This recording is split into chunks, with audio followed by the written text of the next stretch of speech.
Pinakamura at trending na crispy pata sa Malabon, nandito na sa Imus, Cavite.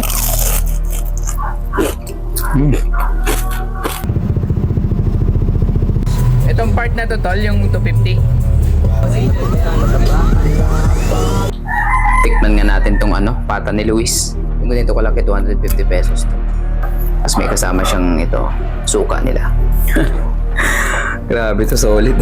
Palaban ka talaga na ito. Balat na. Grabe. Solid oh.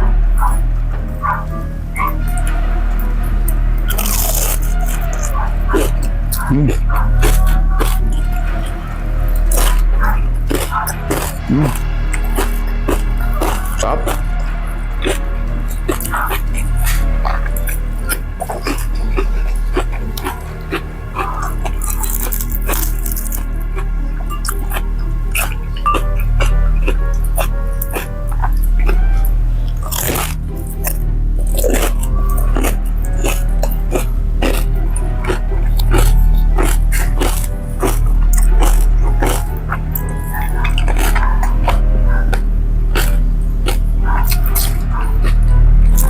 Masarap nga pala. Yung iba kasi hypes lang di ba? Yung ibang mga kainan, hypes lang ng mga vlogger, gano'n. Diba? Pero ito masarap.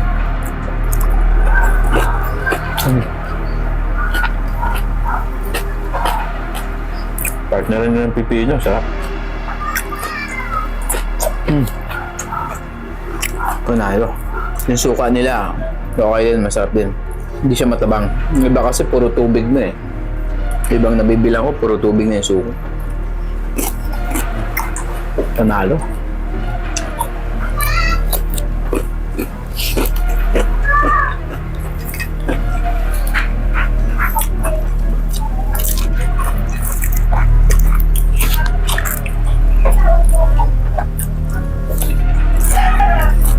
Hindi ko kaya ubusin ito ng isang kainan.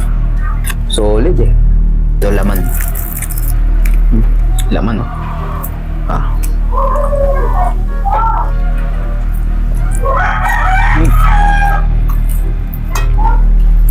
Ang sarap din.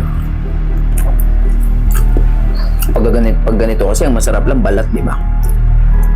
Medyo kahit naman masarap Honest review to Dito sponsor. Binili ko to. Hindi naman nila ako kilala. Tsaka hindi naman ako sikat, diba? Resibo. Kasi ako, pag hindi masarap, sabihin ko talaga, hindi masarap. Yung bang iba kasi bayad lang kaya ang sabi masarap, diba?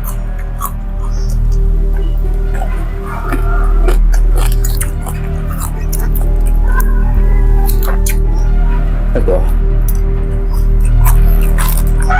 Masarap talaga. Dami pa Hanggang bukas ko pa yata to ulam.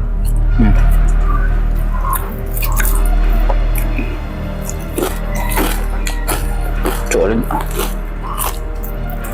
Ito na rin yung ulam ng alaga kong aso at pusa. Sarap ng ulam nila, no? Crispy pata.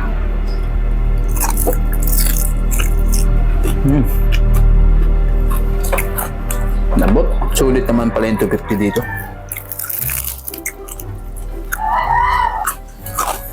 Solid. Goods na. Hindi ko kayang ubusin yung 250 pesos na crispy pata ni Luis. Nice. 100% masarap.